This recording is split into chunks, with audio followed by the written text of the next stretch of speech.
رمضان وهل هلال العيد، والعيد فرحة. بيوت الأصول زمان كانوا بيجهزوا للعيد ازاي، وايه اللي نتعلمه من تجهيزاتهم، والبيوت دلوقتي ايه اللي اختلف فيها. تعالوا نشوف. أنا فريدة مع برنامج مع فريدة، ربنا يهدي سرك. فاكرين أغنية أبلة صفاء أبو السعود؟ العيد فرحة يا سلام وأجمل فرحة يا سلام، تجمع شمل قريب وبعيد. العيد رجع، لا قرب. العيد رجع بكحكه وبسكوته وبتيفوره وبلانينه. العيد رجع وفرحنا بفرحته، زي ما فرحنا أول رمضان بدخلة رمضان بزينته وفوانيسه. ربنا مرضاش يزعلنا بفراقه وجاب لنا على الأرض عيد. عارفين بيوت الأصول زمان كانوا بيجهزوا زي للعيد؟ كان من نص رمضان كده يبدأوا يشتروا في الدقيق ويخزنوا في البيض ويجهزوا في السمنة ويشتروا الملبن. يا ملبن انت يا ست الكل يا بتاعت زمان. كانت الست زمان أمهاتنا وجدتنا كانوا يلموا كل بنات العيلة وبنات الجيران ومراتات عيالهم. البيت كان بيبقى مردوم بنات وستات، دي تدخل الدقيق ودي تسيح السمنة ودي ترب البيض على السكر ودي تجهز الطبلية وتغسل السجان ودي تجهز مكنة البسكوت. واحدة تعجن الكحك وواحدة تقرصه وواحدة ترصه على السجان. واحنا البنات الصغيرين او البنات اللي هم لسه ما اتجوزوش بقى او الصبيان الصغيره كنا نمسك المناقيش بقى. ده احنا كنا نحضر المناقيش دي من اول رمضان، وكل واحد عارف منقاشه ومخبيه وعينه علشان الوقت ده. كنا نمسك المناقيش بقى وكل واحد يمسك الكحكايه بتاعته ويرسم نكش فراخ. كنا نكتب اسامينا على الكحكايه او نرسم وشوشنا. ومكنة البسكوت تشتغل وتلاقي 5-6 ايدين كده، كله المكنة بتنزل البسكوتة واحنا نقطع ونرص على السجان. كنا بنتخانق، انتي رصيتي الاول، لا انا رص بعديك، انتي خدتي كتير، لا انا اخد تاني. وطبعا احنا كنا بنقطع حتة البسكوت ونرصها في الصاج، كنا بنرميها في الصاج كده علشان خاطر نلحق نجيب واحدة تانية.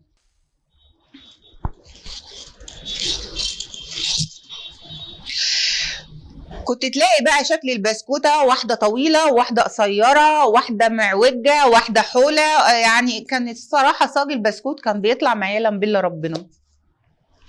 نخلص بقى سجان البسكويت وسجان الكحك ونكتب عليه اسامينا ونحطه على راسنا ونروح بيه الفرن اللي في اخر الدنيا.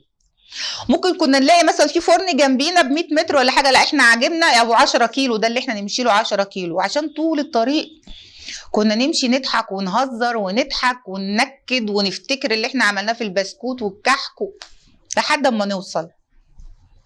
نركن سجارنا على جنب كده ونغطيها ونتمشى في الفرن، نقعد نتفرج على صواني الناس المحترمين الجميلة اللي تلاقي البسكوتة قد البسكوتة كده مرصوصة جنب بعضها كده بشكل جميل، والكحكاية مدورة قد اختها التانية ونفس النقشة.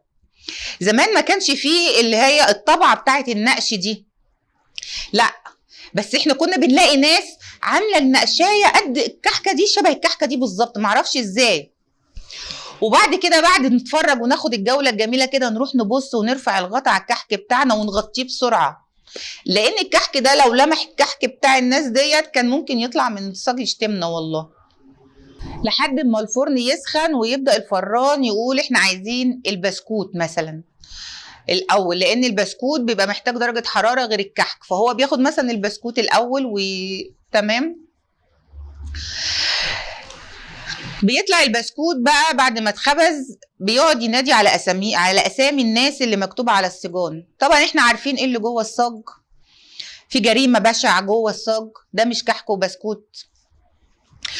كنا بقى ايه، يقول يا فريده صاج فريده طلع. انا لا يمكن اخد الصاج بتاعي ابدا قدام الناس دي، لان الناس ملمومه قدام الفرن، ازاي انا هاخد الصاج بتاعي الناس تشوف الجريمه اللي معموله جوه. فما كان من كسفتي انا لو كنت فضلت قاعده ساكته كانوا هيعرفوا ان انا، كان الناس تقول يا فريده تعالي خدي الصاج بتاعك، وانا اقول معاهم يا فريده تعالي خدي الصاج بتاعك، عشان استخبى وسط الناس كده. وتلاقيني انا والبنات اللي اشتركنا في الجريمه اللي في الصواني دي واقفين منتظرين الفرن يخلص والناس تمشي عشان ندخل ناخد الحاجه بتاعتنا. بصوا هو اللي فات ده كوم، وشكل الفران بقى اللي يا عيني ريقه نشف وهو بينادي على اسامينا عشان نيجي ناخد الصواني دي، شايفنا واحنا بننادي معاهم واحنا رايحين ناخد الصواني. هو انتوا اصحاب الصواني دي ولا عبده؟ البنات دول لو جم هنا تاني رش عليهم ميه وما تدخلهمش الفرن. وكنا ناخد الصواني ونجري نحطها على دماغنا واحنا ماشيين مروحين بقى، نمد ايدينا فوق الصينيه كده ناخد اللي موجود، لان دايما كنا الموضوع ده بيبقى قبل الفجر، المفروض تاني يوم صيام، ناكل كحكايه ناكل بسكوتايه، المهم ان احنا مروحين واتسحرنا. نرص الصواني في البيت فوق بعضها وندخل ننام. وتاني يوم الصبح تلاقينا بقى ايه، لابسين بيجامة زغلول. فاكرين زغلول؟ كلنا بنبقى في الوقت ده زغاليل، بيجامة زغلول، مشمرين دراعاتنا ومشمرين رجلينا، وساعات رجل بنطلون بتبقى نازله ورجلي مرفوعه، وهباب وسواد على وشنا، وتلاقينا لابسين شرابات فرده وفرده، واحده مقطوعه وواحده ما يعلم بالله ربنا، وتلاقي واحده تحت السرير بتنظف وبتمسح مش باين منها الا الشراب بتاعها، وتلاقي واحده متعلقه على السلم فوق عماله تمسح في الحيطان وفي السقف وفي النجف ومش باين منها برضو الا الشراب بتاعها. بص هو بطل الحكايه في هذا الوقت هو الشراب، لان هو الوحيد اللي بيبقى معمر معانا. فيا ريت بقى العرسان الجداد كده اللي هم هيجوزوا واحده من الثمانينات او من التسعينات يعرفوا ان الشراب ده بطل حكايتهم طول عمرهم، هيناموا بيه ويصحوا بيه وينفضوا بيه ويولدوا بيه هو الشراب كأي ست مصرية أصيلة جزء من حياتنا. المهم الحمد لله نفضنا وشيلنا كل الفرش وشيلنا الستاير وشيلنا السجاد وخلينا السراير على المراتب وشيلنا حتى المفروشات اللي على الترابيزات. الشقة بتبقى قرعة عريانة، مفيش حاجة مفروشة نهائي، ويستمر هذا الحال إلى يوم الوقفة، مع إن إحنا خلصنا وكان ممكن نفرش، إحنا ما بنفرش إلا يوم الوقفة الصبح. طقوس. تلاقي بابا كده داخل البيت وواخد أخويا وبيقول له تعالى يا عم نقعد على جنب كده عقبال ما ورشة عم عبده وصبيانه دي تقفل والستات تطلع، لأن لحد هذا الوقت بنبقى شبه زغلول، شعر منعكش، البيجامه المخططه، وساعات مش بتبقى بيجامه مخططه، ساعات بيبقى مثلا ايه بنطلون اللي هو زي بتاع الصعايده دوت اللي هو السروال وعليه بادي مقطع. الموضوع بيبقى صعب وفعلا بنبقى مشفوقين عليهم على الرجاله يعني، بس احنا ثابتين على موقفنا ومش هنفرش ومش هنستحمى الاتنين الا يوم الوقفه. خلصنا وعرينا الشقه تماما، نجيب الكراتين ونفرش فيها بلاستيك ونرص بقى الكحك والبسكوت في الكراتين ونزقها تحت السرير.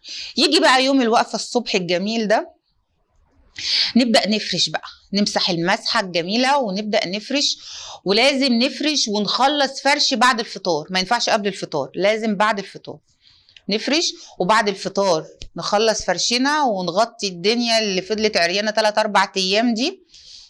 والله أنا ساعات كنت بحس إن أنا مثلا بابا وأخويا دول أسرى حرب، أسرى حرب. لا عارفين ياكلوا ولا عارفين يقعدوا ولا عارفين يناموا ولا عارفين يتفرجوا على التلفزيون، بس قاعدين، احنا اسرينهم في البيت مش هيتحركوا. ونفطر وندخل ناخد شاور ونلف شعرنا طاقيه، معرفش تعرفوها ولا لا، عموما احنا كنا بنلف شعرنا كده ونخزوقه كده بالبنس ونقرط الارتج تمام وننام. طول الليل صداع من البنس، خوازيق في راسنا، بس لا يمكن، احنا ثابتين على موقفنا.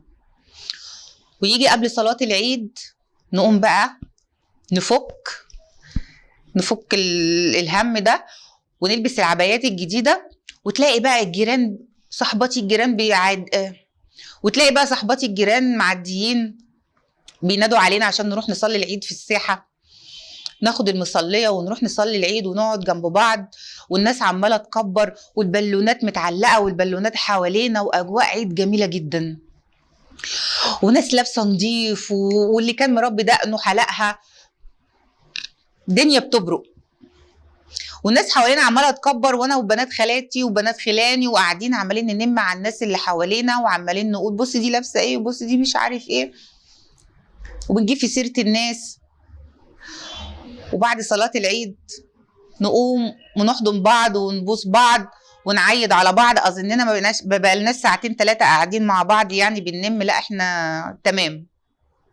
نخلص صلاة العيد بقى ونروح نقعد قدام بيتنا، نقف قدام بيتنا صف كده، عارفين صف المشتبه فيهم بتاع ابحث مع الشرطة ده، صف كده بنات واقفة، خالي يعدي نسلم عليه ونعيد وناخد العيدية، ابن خال ابن عم جار، بنبقى واقفين عاملين زي شحاتين السيدة كده بالظبط، بس لابسين نظيف. المهم بعد الصلاة بساعتين كده بنخش بقى خلاص جبرت ولمينا اللي فيه النصيب، ندخل عشان نفطر. كانوا زمان بقى وانا صغيرة كده كان بابا معودنا ان احنا كنا لازم نفطر لحمة بفتة، لحمة بمكرونة بشاميل، ده لازم وطبيعي.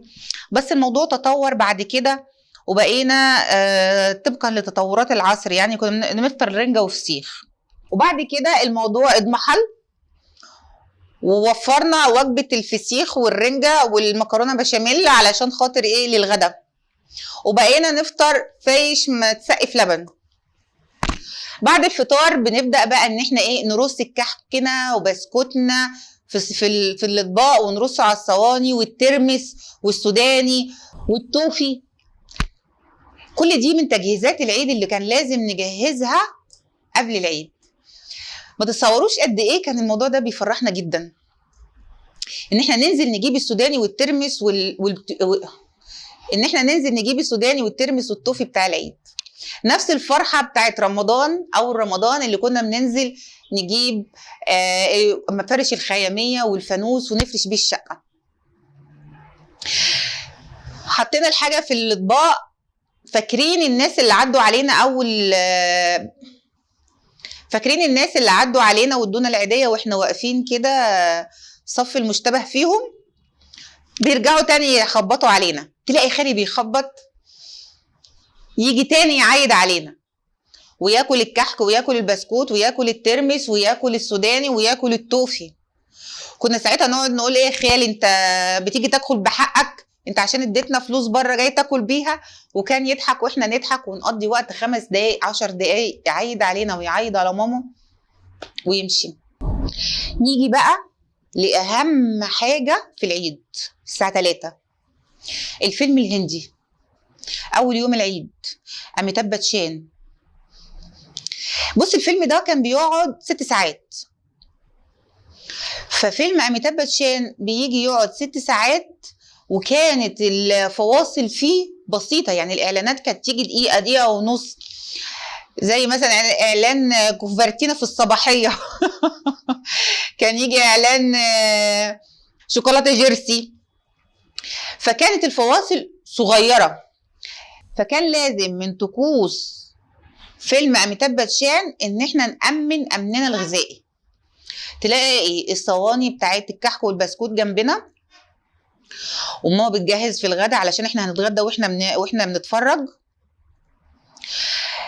وقت الريست دوت او وقت البريك دوت تلاقينا يا دوبك كده بنوصل الحمام وبنرجع، وبنقف طوابير ونقعد نزعق لبعض خلص. وفي ساعات ناس كانت بتروح على السلم وبتيجي جري علشان تلحق الفيلم تاني. كنا بنترزع قدام الفيلم من الساعة 3 للساعة 9 بالليل. أنا فاكرة كويس إن كان في كونو اللي هو القرطاس الآيس كريم دوت، كان دايما نلاقي فيه واحدة هدية، نروح نجيب واحدة ونلاقي واحدة هدية. الاطباق بتاعت الكحك والبسكوت تخلص وتلاقيها تتكاثر ذاتيا كده، ماما اول ما بتلاقي الطبق فاضي بتروح تملاه لنا تاني واحنا قاعدين متنحين قدام الفيلم. تلاقي باخر الفيلم بقى اللي دايما اميتاب باتشان يطلع بيحب اخته اللي هي عمرها 20 سنه وان ابوه ميت اصلا من 50 سنه. واخر الفيلم مصدقين وحالتنا كرب بس قاعدين مبسوطين. اليوم خلص اصلا، هو فيلم اميتاب باتشان ده بتاع اول يوم العيد، نغسل سناننا وننام كده العيد بتاعنا خلص. بس بيبقى فيه بقى ايه يعني، مثلا ممكن تاني يوم تالت يوم بابا كده كان ياخدنا يودينا المراجيح. كان الاساسي بقى في العيد ان كل يوم كنا نتغدى لحمه ورقاق ولحمه وفته ولحمه ومكرونه بشاميل اللي هي كانت في اول يوم العيد ديت وما كلناهاش، بس هي محجوزه مكرونه بالبشاميل ديت في القلب والعقل الى ما لا نهايه. يعني لازم طقوس، دي طقوس العيد. دي كانت تجهيزاتنا للعيد. طيب هو انت وجع دماغنا ليه؟ انت عماله تقولي لنا كل ده ليه؟ يعني هيفرق في حياتنا ايه؟ اقول لكم هيفرق في حياتكم ايه؟ هيفرق في حياتكم ان احنا لما كنا نخبز كنا لازم نعمل طبق للي احنا خابزينه ونفرقه على جيراننا، كل جار طبق، وجيراننا كان كل جار يبعت لنا طبق. كنا احنا ندوق كحك وبسكوت جيراننا وجيراننا يدوقوا كحك وبسكوت بتاعنا. استفدنا منها في حاجه؟ استفدنا المشاركه والود، وان احنا مش عايشين لوحدنا. لما البنات العيله وبنات الجيران اتلموا عشان نعمل كحك وبسكوت، استفدنا اللمه والفرحه وحبنا لبعضينا وهزارنا وذكرياتنا اللي ممكن نحكيها بعد كام سنه لعيالنا. استفدنا صله الرحم، ان كل واحد فينا عمل حاجه حلوه ما حبش ياكلها لوحده، حب ياكلها مع حبايبه ويدوق حبايبه منها. المشاركه والصحبه والود والعطف. استفدنا ان احنا بدل ما نروح نشتري كيلو الكحك ابو 200 300 جنيه، ده انا بتكلم في العادي اللي هو بتاعنا العادي اللي بيتشرى من المخبز، مش بيتشرى من شركه كبيره اللي بيوصل كيلو الكحك فيها ل 5 6000 جنيه يعني.